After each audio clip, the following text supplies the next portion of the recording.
the reform of our dedication to these principles. We acknowledge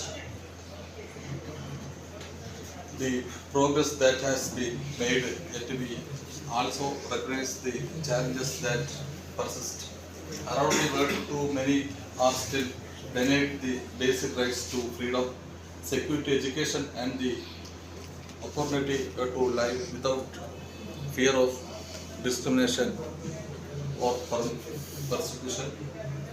This forum is not just a gathering of like-minded individuals, it is a call to action.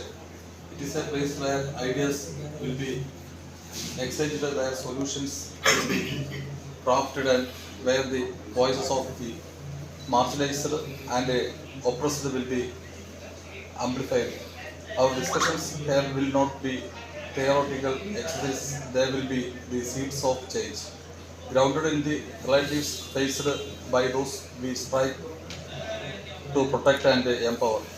As we embark on this journey together, let us remember that the defense of human rights is not the responsibility of a select few. It is a duty that belongs to us all.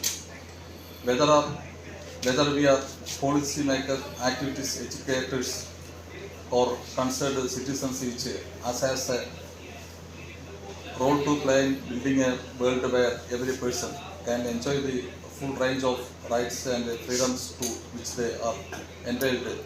Let us also remember that our strength lies in our unity. In a world that is often invaded by conflict and injustice, our collective resource is our greatest asset.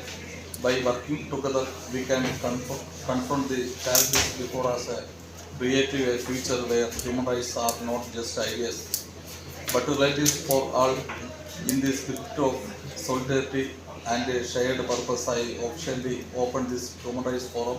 May our time here be marked by fruitful dialogues, courageous action, and a renewed commitment to the cause of human rights. Thank you, and let us move forward together in the pursuit of justice and dignity for all.